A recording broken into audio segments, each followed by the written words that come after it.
All right, so the first I want to announce that I delayed this exam by one session. So exam is not next Monday, but next Wednesday, so a week from today. All right, is today February 2nd?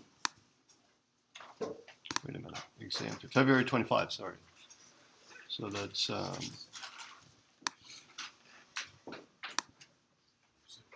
is this right, February 25? And today is the 18th, okay. So that is, that's Wednesday, right? Okay. All right. Yeah, of course. All right, so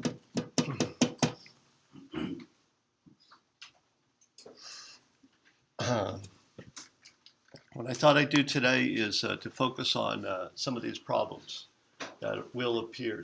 A problem like this will appear on the exam. So let's take a look at another one of these problems. And I thought we could look at this one here, this BeanJar problem. Okay. So here we see a class declaration, and this is a data type that gives us instances that are used to represent BeanJars. So we can create many instances of this class, for as many BeanJars as we need. So this is a pattern for a BeanJar. So this BeanJar has some capacity that's called max beans here. And then it has some number of beans currently in it. And that's kept track of using this variable beans. So we have two member variables. Max beans, that's the capacity of the jar. And beans, that's how many beans are currently in there. Now, when you create the BeanJar, you'll set the max beans capacity, right? And then that won't change.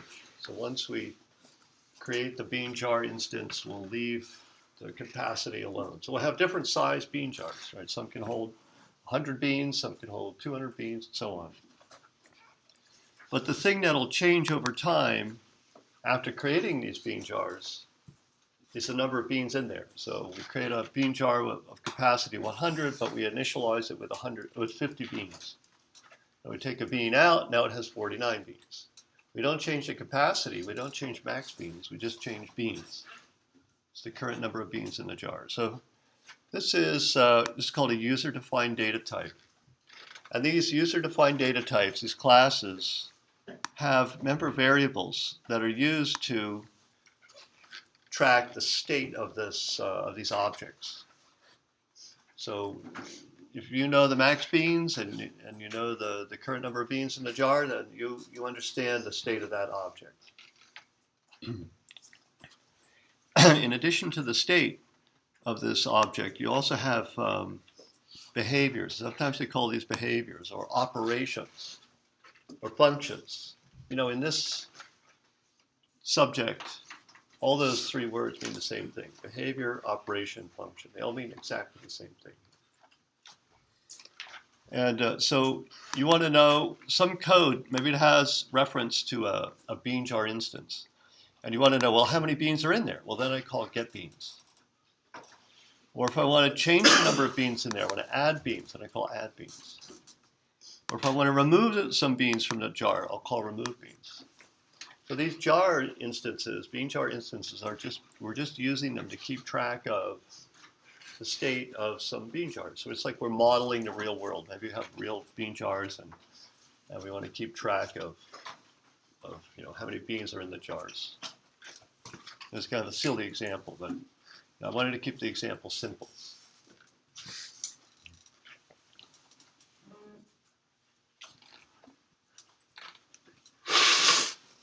Now, there's two sections here. There's a public section and a private section. The public section means that code outside of the BeanJar class can see the public members. And all we have there are public member variables. We've got a constructor, which is a special type of function. Constructors, by the way, don't include a return type. That's one thing that's different about a constructor function from other functions. Other functions always show a return type. Even if you don't return anything from the function, you show a return type of void. But a constructor function, you don't show any return type at all when you declare that function, like here. Yeah, should have made it bigger before. And these other functions have return types. You know, like get beans as an int, add beans as a bool, and so on. Get beans is declared as const because when you call the function, it doesn't modify the state of the object. However, if we call add beans, this does modify the state of the object, and so we don't declare that as const. And we talked about that last time. So let's take a look at, this is like the template of the data type, what this thing looks like, this class. Let's take a look at what I'm asking in here. Draw the UML class diagram for the BeanJar class. All right, let's do that. It's just an alternative representation. It's a representation using a diagram of what this class has as member variables and member functions. Let's take a look at that.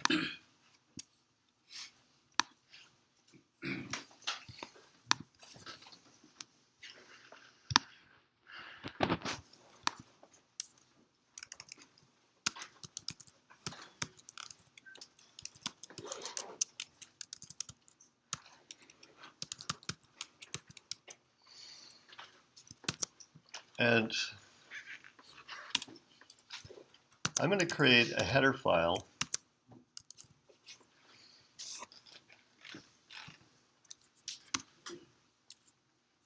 beanjar.h. So see the name of the header file I'm using the same name as the class, and that's a convention that's widely followed. And in this header file, I'm going to make this UML class diagram. I'm just going to use some characters to do that with. I'm not going to use a drawing program. So it looks something like this.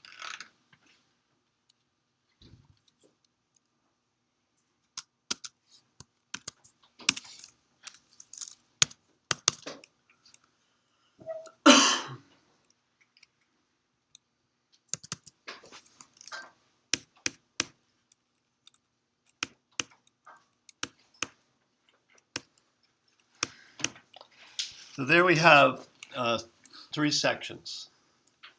And the first section is just a class name.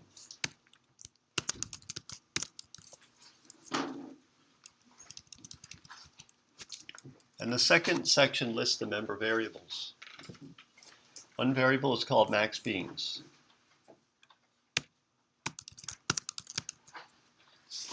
And we want to add some information to it. We want to give the data type. So I use a colon, and then I use int here. That's the data type. And we want to give a little more information. We want to tell, we want to indicate whether the member variable is private or public. So max beans is private, so we use a minus sign. Now these member variables could also be in the public section, so they don't have to be private. Just by convention, typically people make the member variables private, typically. And also functions could be made private. So that's also, but in this case, we don't have any private functions.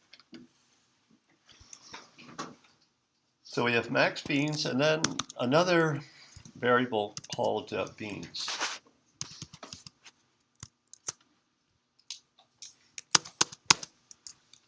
And beans is an int. So that's how we show the member variables. Now what about the member functions? We'll start with a constructor.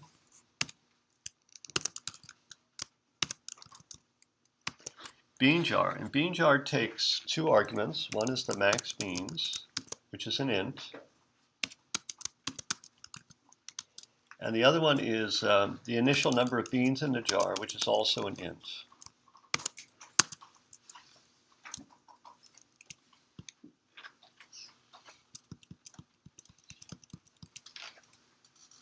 There it is. And then we have, we also need to indicate that it's public. There it is. Put a plus sign there. What about getBeans? Well, getBeans is public. I'll start like that. And getBeans takes no arguments, but it returns an int. So you see in the UML diagram format, the data type comes after the name of the function or the name of the variable. So it's a different ordering. The data type follows the name. And what about add beans and remove beans? So add beans takes a number of beans to add, and it returns a Boolean value.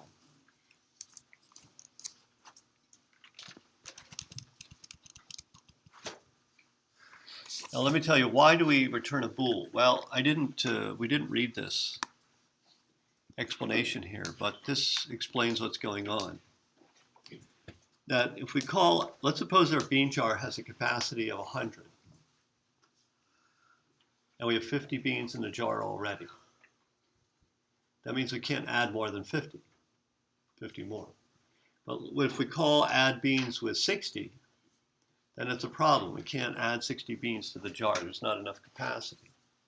So what we do inside add beans is we return false to say, oh, we can't do that. Sorry. So the Boolean return value is an indication of whether the operation has succeeded or not. So that's the purpose of this Boolean value that we return. Then there's remove beans.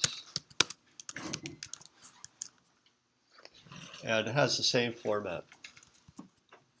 So it returns a Boolean value. If we have 3 beans in a jar and we say remove 10 beans, well, we can't. We only have 3 beans in the jar. So we'll return false to say that, sorry, you asked me to do something that I can't do.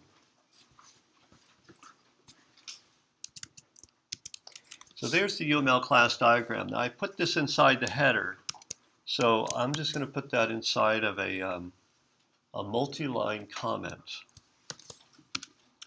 So we open the comment with /*.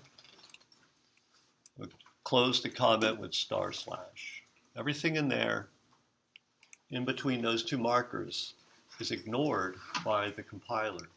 That becomes simply a human-readable comment.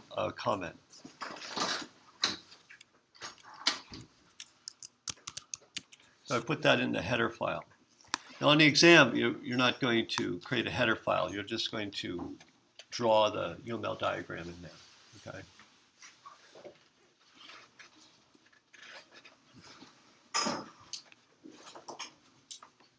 All right, provide an implementation of the BeanJar constructor. Let's take a look at that. Well, before I do that, I'm going to define the class.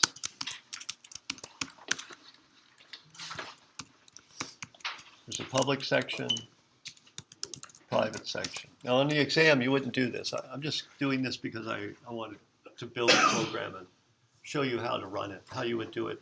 So you also need to do lab assignments. I'll do this as if it was a lab assignment.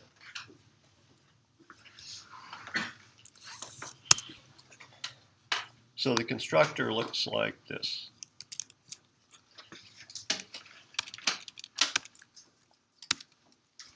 Beans is an int. Max beans is an int.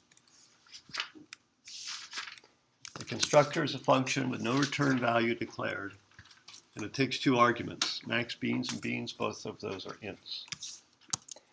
And then there's getBeans, which is a void function. I'm sorry, that returns an int, and it's a const. And then addBeans, which is a bool. Excuse me. addBeans. And addBeans takes an integer argument, which is the number of beans to add. And then remove beans.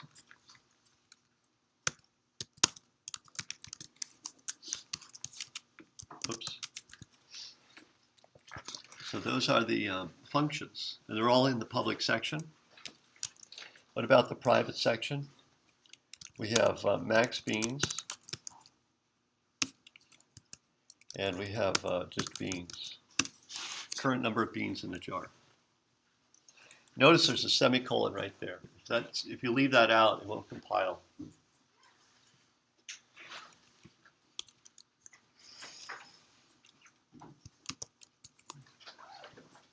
Also, when you work, there's normally what you do in these header files is you include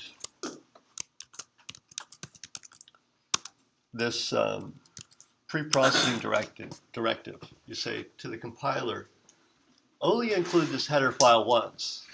If you're compiling a compilation unit, if you're compiling a file, and you somehow are instructed to include this file more than one time, because these include directives can branch out, and you can include other things, which include other things, which include the things that you already included. It can get very messy. So you tell the compiler, hey, keep track of this. If you've included this already in the process of compiling what you're compiling now, then don't just skip over this. Don't include it a second time or a third time, whatever.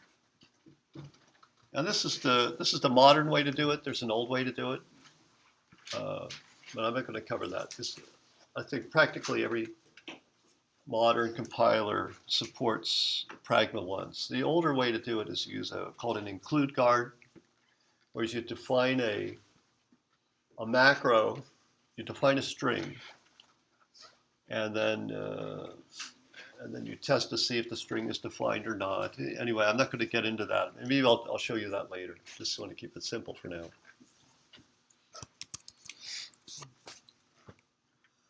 So this is pretty much a complete header file right here. Nothing else we need in that header file. Close that out. I'll leave it open.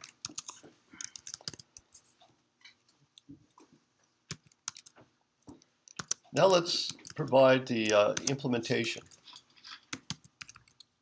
So beanjar.cpp, we use the same name of the class, but instead of .h, we use .cpp. And the first thing we need to do is to include the BeanJar header file. We do that like that. So just copy the contents of that file and paste it here. So it's called a pre-processing directive. It's an instruction to the compiler to do something before compilation proper starts. So go copy the contents of beanjar.h and paste it right here, and then use it when you try to compile the file.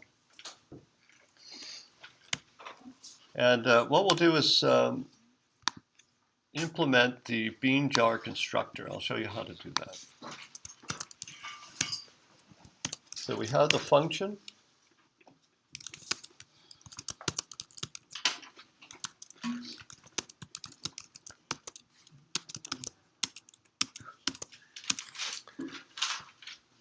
So now the BeanJar, when we declare this this BeanJar constructor, we don't need to give it a return type. That's okay. But here we've given the name of the function that we want to implement. But we have to tell the compiler rather that this is a constructor for the BeanJar class that we're defining. So what we do is we prefix the name of the function with the class name, like this. Class name, colon, colon, name of the function. That tells the compiler that the function that we're defining right now is a function that's a member of this class.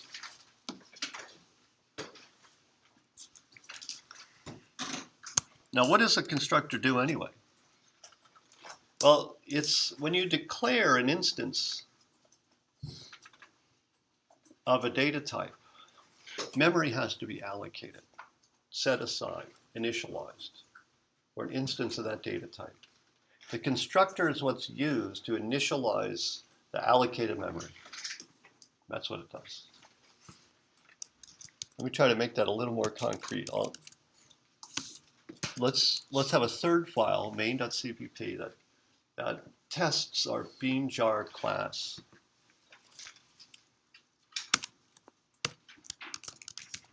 So we're going to include the BeanJar header file.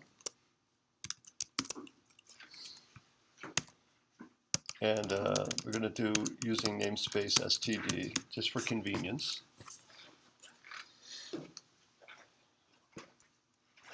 And then we have the main function. I'm going to omit the arguments to that. It's easier to do that.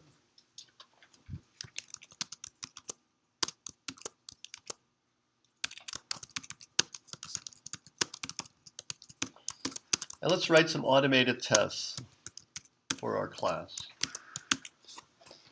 And right now we're just testing that we can compile this.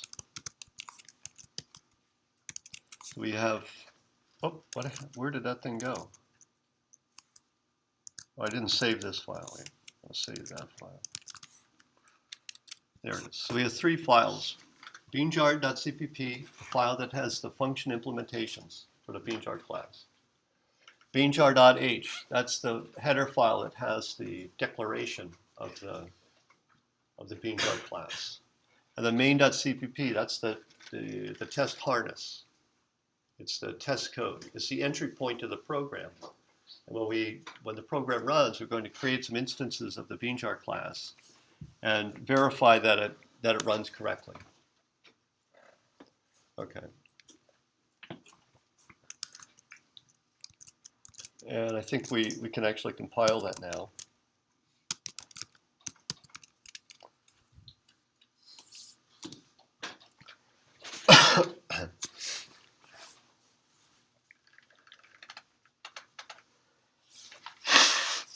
Let's take a look. Something is wrong. What is going on? Let me look at the main. So we include this header file. So the problem is that header file. Watch this. Let's take that out.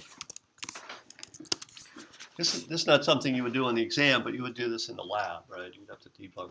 So I think the problem is in the header file. So look, I commented out the inclusion of the header file because I don't use the class name yet. So let's just see that my main function is good. Wait a minute.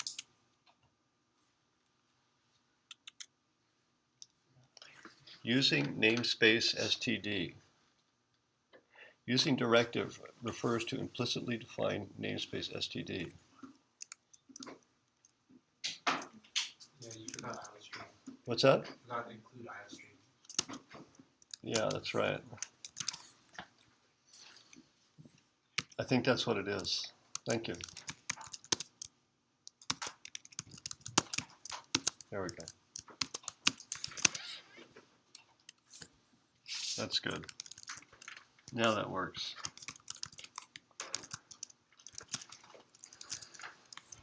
Let's try include the header file now. Even though we don't use anything in there, let's see if it works. It's not good.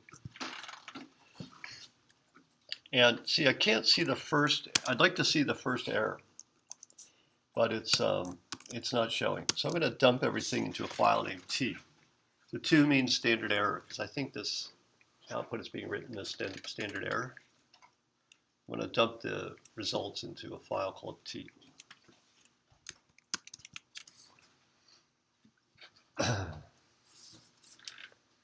So BeanJar.h, C++ requires a type specifier for all declarations. BeanJar. So that's in line 25. Let's take a look at that. So it's complaining about this. Oh, I didn't give the class name. I'm going to put the class name there. There's so many little details to take care of.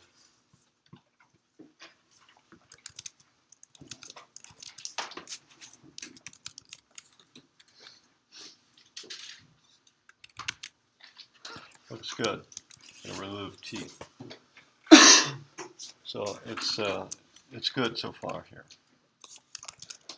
Now when we create this, when we define that constructor, we use it like this. BeanJar, say, I'll call it jar1, the capacity of 100, that's the max beans, followed by the initial number of beans in the jar. Let's put 50 in there.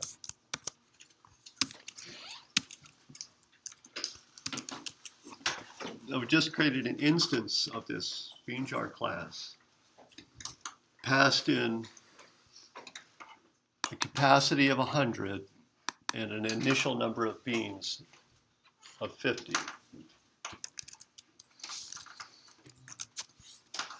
So this is where we get those values. This is the capacity max beans, 100, and this is the initial number of beans in the jar, 50. So these values that are getting passed into the function, we need to save them. They need to be saved and preserved to represent the state of this BeanJar instance. So I'm going to use these member variables. So we have a member variable called max beans.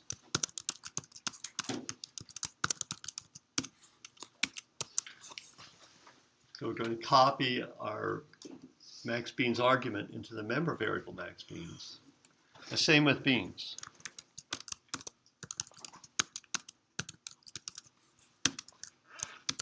So now, you know, these values that get passed into the function, they exist just during the execution of the function. When we return from the function, when we hit down here, you know, those values are discarded.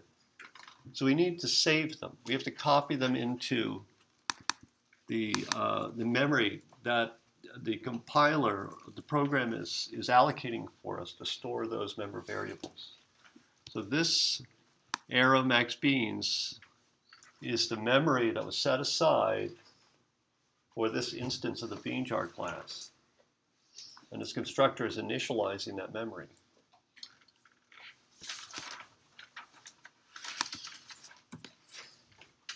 Is that hard to get? That's all right for people? It took the software industry like 20 years, 30 years to get that, so, you know, it's actually not that easy. You know, when this style of programming first came out, it was opposed. And because you had this army of programmers that were doing things without user-defined data types like this. And it's called object-oriented design. And so you had this army of programmers, and very few programmers adopted this style of coding. And it was kind of like a battle. It was like a war, a long war. Finally, the object-oriented advocates won. And practically all code is written this way now, almost all code. And the reason is that, unlike the programs we're looking at, normal programs, typical programs in the industry are huge and very complicated. And you've got to have strategies to manage the complexity of the programs. And one strategy, this object orientation, to package things up in these user data types turns out to be very useful for managing very large, complicated programs. That's the reason that it has ultimately been adopted, because it's been helpful. Although it still has critics of it. There's still criticisms of it as an approach. All right, so that's the constructor. But now this this should not compile the way I'm compiling it now, because like now all of a sudden I'm invoking this constructor function. Okay, so that means the compiler needs to incorporate the definition of the constructor function in with the resulting machine code that it generates in the executable. But look here on the command line, I'm not entering in beanjar.cpp, so we're building the program without telling the compiler to read the file that has the definition of the constructor function in it. So we're going to get what's called a linkage error. What's that? Here it is. LD is the name of the linker on my system, probably on yours as well. You know, in the Linux environment it is. So undefined symbols, BeanJar. See, it's giving us, this is the constructor. It's saying, hey, this is an undefined symbol. I don't know, you know, it's declared. It's a declared, actually there's two words there, declared and defined. Declared means we say it exists. So the header file is a declaration. But the header file is not a definition. It doesn't say how it's implemented. That's what we use the word definition to represent that. So it's saying undefined. It's not saying undeclared. It's saying undefined symbol.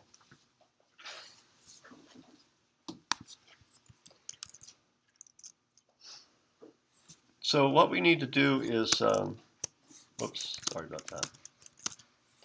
What we need to do is include the this other compilation unit on the command line to tell the compiler, hey, we've got two separate files that both need to be compiled. And these two files will then result in what's called object code, which is this intermediate machine language, annotated machine language. And then these object code files will be passed to what's called a linker, and then they'll be linked together. They'll be merged. There it is. Now that works. All tests pass. All right. So provide and implement. You know, let's suppose on the exam you are going to answer this problem here, right there. What are you going to write inside of this space here? All you need to write are 2 lines. I'll show you those 2 lines. Just these 2 lines. That's all I'm looking for here.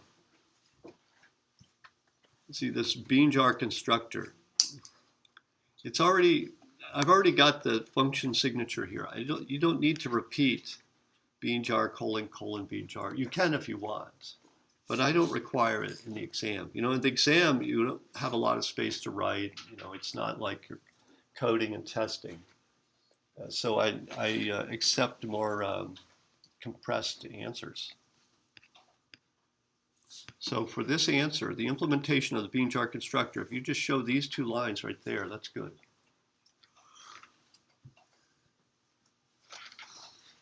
What about the getBeans function? Let's take a look at that.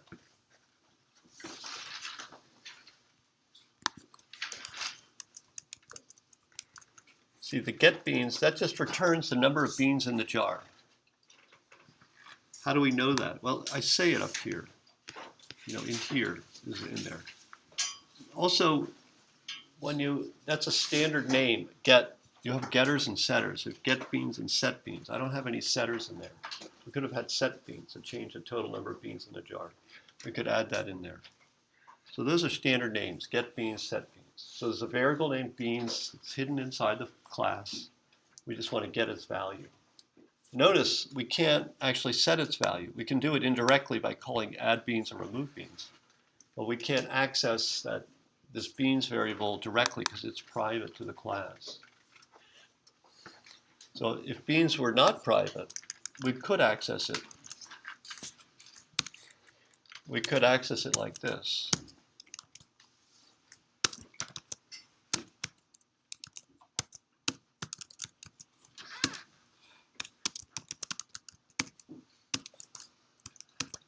See, I used a dot notation to access a member variable or a member function. Let's do that. Let's take a look at that. So I'm going to take this out of the private section and put it in the public section. I'm going to separate it off from the functions just so you see it's a variable. So now I made beans public. So now this is good. This will work because we're outside code here, and we can access the public member variables. Let's see if this works. Should say 50, right? Here it is, 50.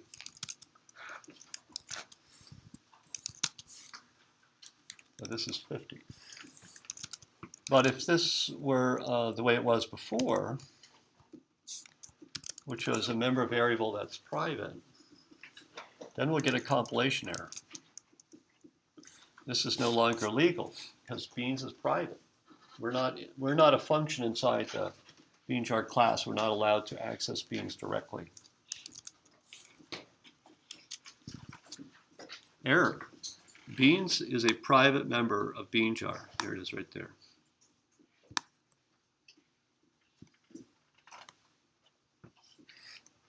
So we can't do this. So instead, what we'll do is we'll use that accessor function. It's called an accessor function or an accessor method. So function and the word function and method, they mean the same thing. And you also hear the word behavior and operation. It's all the same thing. Some languages, they use method as a descriptor more often than function. Like in Java, they say method a lot. Okay, so getBeans, this should work. Well, the problem is we didn't implement getBeans, so that'll compile because we've declared getBeans.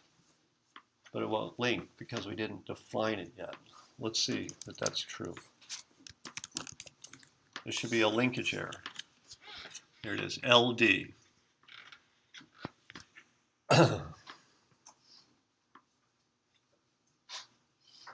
What is this? Undefined symbols. Doesn't tell us the symbol. Oh, getBeans, there it is right there. So let's go ahead and implement that. So we want to implement getBeans. getBeans is a const. And getBeans returns an int. But we have to tell the compiler that getBeans is a member function from the BeanJar class. So we do it with that syntax, just like that. It's like a prefix, a label. By the way, it's the same label that you use with namespacing. For instance, here, the cout. Cout is in the std namespace, so we could do that. It's the same syntax. It's the same way of labeling. It's like considered a namespace. It's a subset of all the names. We don't want to work with the universe of all names. We want to narrow it down to a subset of all these names and just consider that space, that namespace, a subset. So you could do that. And then we can, of course, if we can get rid of this sort of a global import here, and then we can just specify the namespace directly there. And I will leave that out for now. Let's get back to this getBeans. How do we implement getBeans? We just want to return that hidden private member variable beans.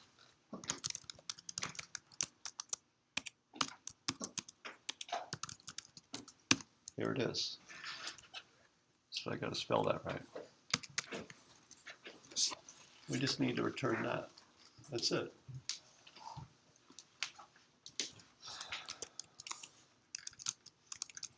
So now we'll see 50 should be printed here. Let's try that.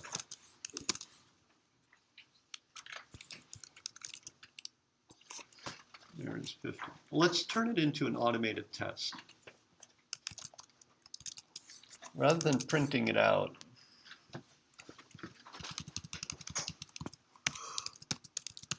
let's make it an automated test.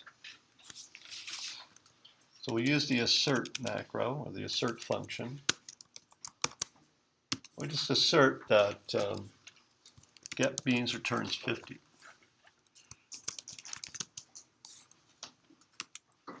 Oop. Undeclared identifier. Yep, we didn't include it.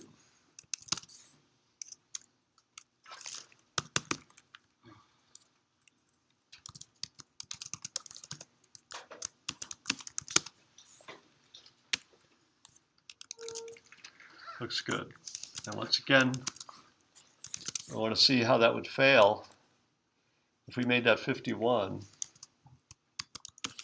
now our assertion should fail. Just to show you how a failed test would look. We have to compile again. We change the source code. Assertion failed. Get beans does not return 50 because it returns 51. Let's set it back to where it was. So on the exam, how do you answer this problem? Provide an implementation of the getBeans function. All you need is that one line. This is my exam. Maybe as someone else's exam, I'd expect something else. I'm telling you what I expect. All you need is that line. In fact, you can even type less than that.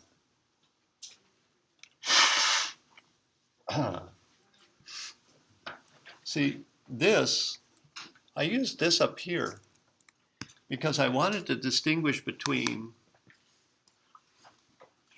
the member variable max beans and the function parameter max beans. So when I use this as a prefix, I'm saying this max beans is the member variable max beans. Here I didn't put this in front of max beans. That's the parameter variable max beans. And this parameter variable max beans overshadows the member variable max beans because it has more narrow scope. The member variable max beans is visible to all functions in the BeanJar class. But this parameter max beans is visible only inside the constructor function. It has more narrow scope. So the rule there is that the name, if two names are the same, if two objects have the same name, the object that has more narrow scope is the one that overshadows the other one. So what we do is we use this syntax right here, some extra annotation to tell the compiler that this max beans is the max beans in the larger scope. We don't want it to be overshadowed. We want the name that's in the larger scope, the member variable max beans. We want that to be the object that we're referring to here with the name max beans. But here inside getBeans, there's no collision of names. There's no locally scoped max beans. There's no parameter named beans. So we can omit this beans. I mean this. We can just write beans. Now the compiler is going to say, well, there's no locally scoped beans. There's no named beans that scope just to the function. So let me look one level higher. Maybe beans is a member variable. Well, yeah, it finds a name called beans, which is a member variable. If it doesn't, by the way, if it doesn't find beans as a member variable in the class, it'll look even higher. It's going to look into what's called the global namespace. So is there beans that's defined globally for everything? And it'll find it. Then it'll say yes. And let me show you what I mean by that. First, we'll try this. Try this first.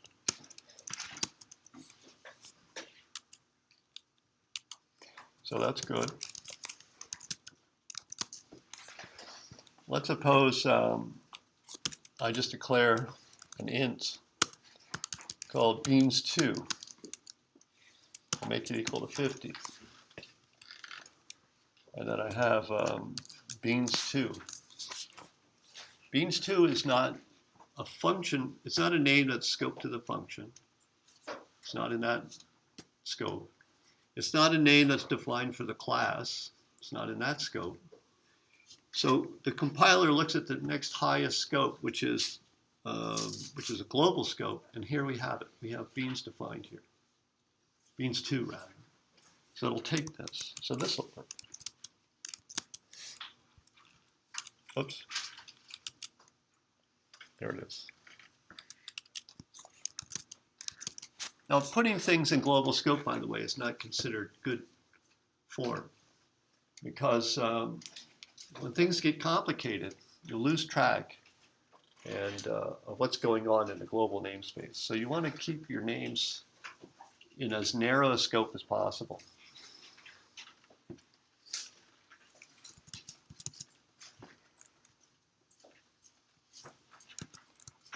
There we go. So you could, so for this question right here, you could just write return beans semicolon. That's all you need to write for that question. If you do return this arrow beans, that's good. If you put the function signature in there as well, the declaration of the function, that's good. You can throw that in there if you want, but it's optional. Provide an implementation of add beans. Let's take a look at that.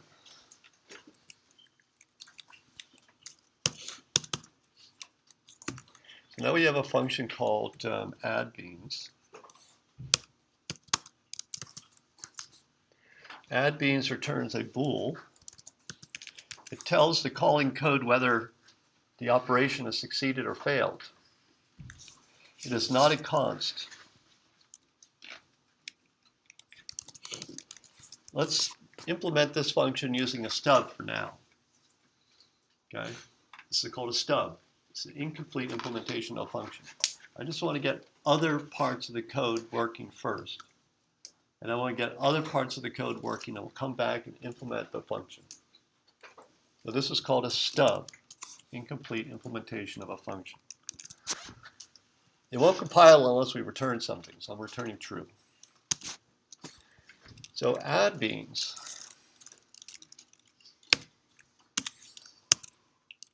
So we have jar1 dot add beans. And let's add 10 beans.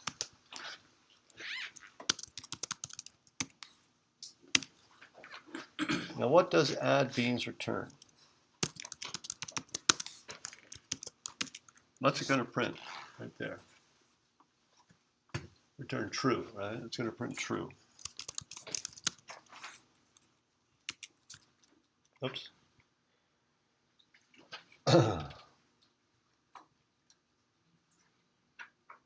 Add beans does not match any declaration of BeanJar. Is that right? Add beans. Could that be? This is add beans right there. You forgot the argument. Oh, thank you very much. Thank you. You have to pass in the number of beans. That's the number of beans to add. It happens to be the same name as the member variable beans, so it could be some confusion there. You could change this name. You could call this beans to add or B, something like that. So you can choose a different name if you think it's more readable. I think this is pretty readable. So let's try that now. That works. So this will print true. It prints 1. The 1 is interpreted as true. Actually, just to let you know that the Boolean data type in C++ is simply an integer.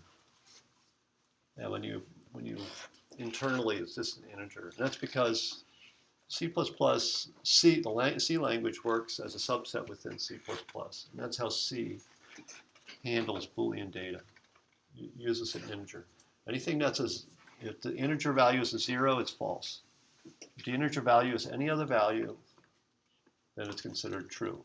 So that's C++ and C. The other languages that don't have that requirement to have an old language still work as a subset within it, like C# or Java, then the Boolean data type is not an integer. It's a pure data type. All right, so let's so we add bean. If we add 10 beans, it returns true.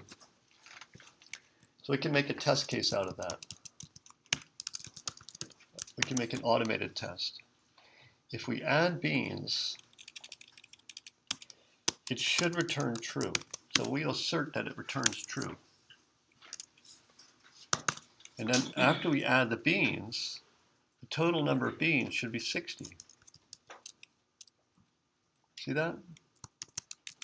So after we add 10 beans, let's verify that it returns true, and then let's verify that the new number of beans in the jar is 60. Or this will fail with our stub. It's not 60, because the stub doesn't modify it. So for this to work, we need to, this is beans, we need to add the number of beans that is being passed in. So we want to add beans. We want to add it to the member variable beans. That's how we do that. Here we have a naming collision, so we need to use this to distinguish between the member variable beans and the function parameter beans.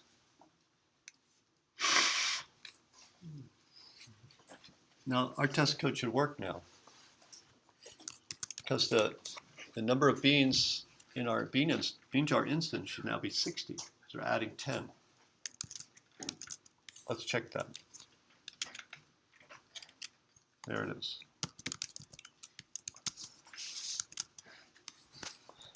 But the thing is, it's not a very good test. We've got 60 beans in there right now. Let's try to add 50 more. So we get 110 beans in the jar. Although we can't do that because the capacity, max beans, is set to 100. So we can only get 100 in there at the most. So this should fail. In other words, the function needs to return false if we try to add too many beans. And then when we get beans, we should have the same number of beans. The number of beans should not be changed.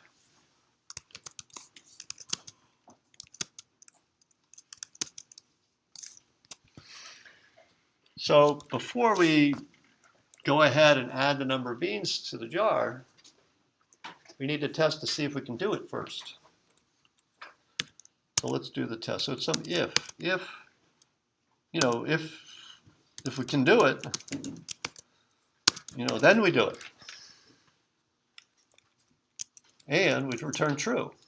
Otherwise, we can't do it. And we return false.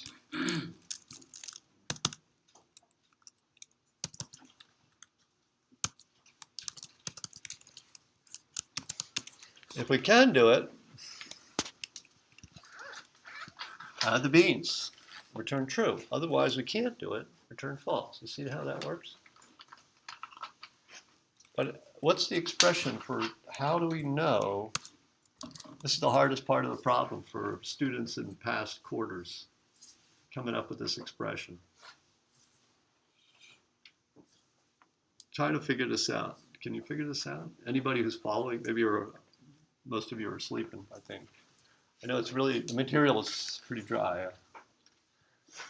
I don't blame you for falling asleep. So what would the expression be here? Did anybody want to give that a shot? Yeah. Maybe if I is greater than 100, or is less than 100, less than or equal to 100. Well, not 100. You mean max beans, right? if something is greater than or equal to max beans. Is that what you're saying? Well, what's this I?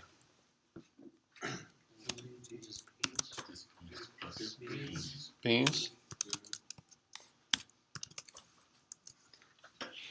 If beans is greater than or equal to max beans, then we do this? Less than, right? Yeah.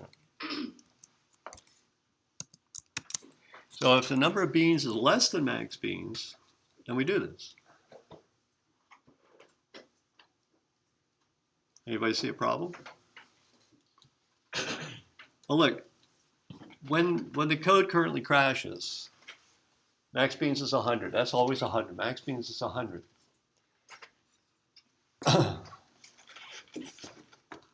But when the code currently runs, this beans is 60. And the beans that we pass in is 50. So 50 is less than max beans. So this is true. And then we're going to take this beans, which is 60, and add 50 to it to get 110. So we're going to set beans to 110, this beans to 110, and we're going to return true, which is not right. This condition is not correct. It's not good enough to check that the beans being passed in is less than max beans, because you've got beans. What happens if you have 100 beans in the jar already? Any number that gets passed in should be rejected. If you pass in 1 bean, it should be failed. Well, 1 is less than max beans.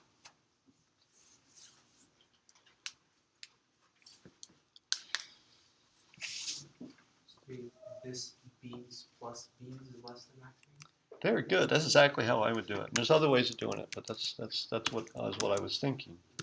Thank you for that. Very good. If the number of beans in the jar, this beans, plus the beans you want to put in, beans, if those two added together is bigger than max beans, then we have a problem. Oh, if it's less than? Want to make a correction? Equal. Less than or equal. Because if it's equal to max beans, if we're all right. If we see, so we need to be less than or equal to max beans. So this will work. So see this is essentially this calculation done in advance. So we want to take this beans and add the beans to it and see, well, this is what the jar would have in it if we add them in there. Now, is that less than or equal to max beans? If it is, then let's go ahead and add it into there. Otherwise, let's not. So this should work.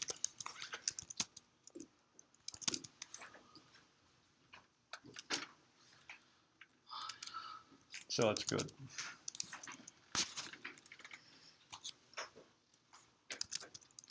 So there's our function for add beans. That's how you work that out. The hard thing is keeping track of the member variable and the function parameter. Those names need to be separated, distinguished.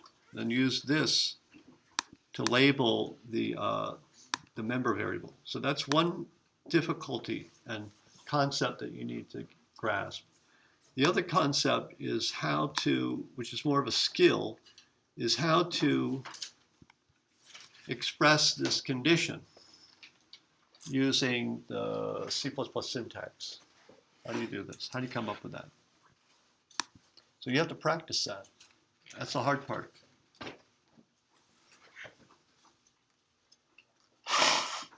You can't just memorize this answer. You cannot study for this exam on memorizing this code. I'm not going to give you this question on exam. I'll tell you right now. I'm not going to ask for add beans to be implemented. What you need to do is you need to practice deriving the code on your own. You can look at the examples, read the book, but you've got to practice it. You've got to have an intellectual breakthrough and understand how to write code. That's what you need to do. You have to practice solving these problems, not memorizing anything. Well, you have to memorize some stuff. You got to memorize the word this, right? And that there's an arrow there. I mean, that kind of stuff you have to memorize. Yeah. Like instead of using this, wouldn't we just be easier to like declare the parameters as different names so you don't? Yeah, you can do that. You can do that. But on the exam, unfortunately, I gave you the same name. So you're stuck. You have to use this on the exam. Because I want you to implement this function. If you want to redefine the function and using a different name, you can do that. So on the exam, instead of putting one line here, I'm sorry, where is it? Add beans? In add beans, instead of putting this in there, you'd have to add, you could add this function, this part of the function, and give a different name here. So you could call this B, say.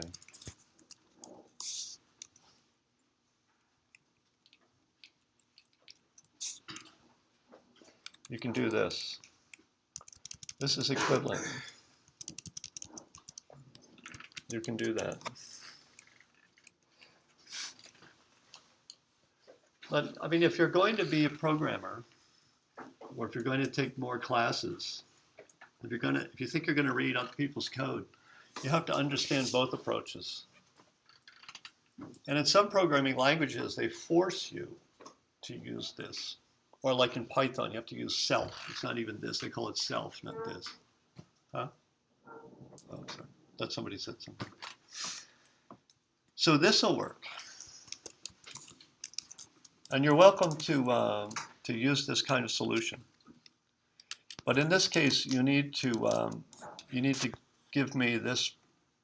You have to include this in your answer if you want to do it like that. And you can do that with the constructor as well. But I got to tell you, this is the common constructor. This is how you most commonly see the constructor. If the arguments being passed in have exactly the same names as the member variables, that just makes it easy because then there's no, here we have to remember what beans represent. Well, add beans is different, but here, if we change these names,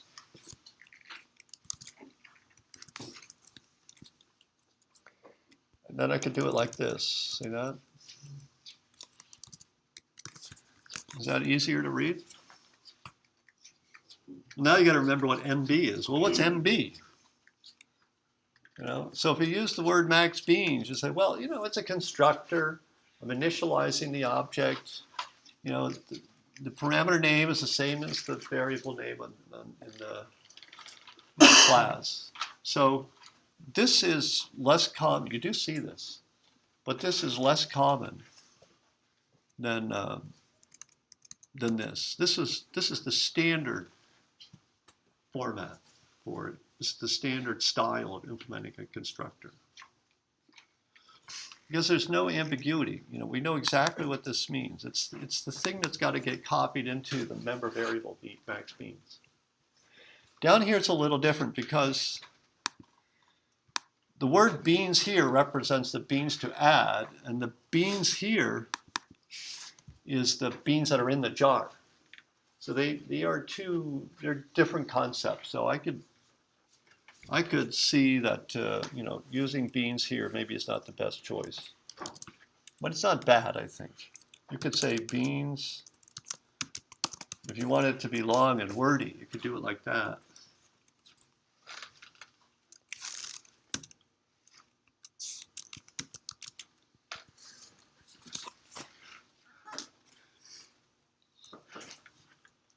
So, you know, that's one way to do it. Now, remove beans, develop test code to test add beans. I showed you that. This is an example of the test code to test add beans right there. And then there's a remove beans function. It's similar. You have to implement that and so on. So this is an example of the kind of problem that you're solving in lab and in your assignments. and also a problem that'll come up on the exam on a week from today. Any other questions? Okay, that's it then. Finished.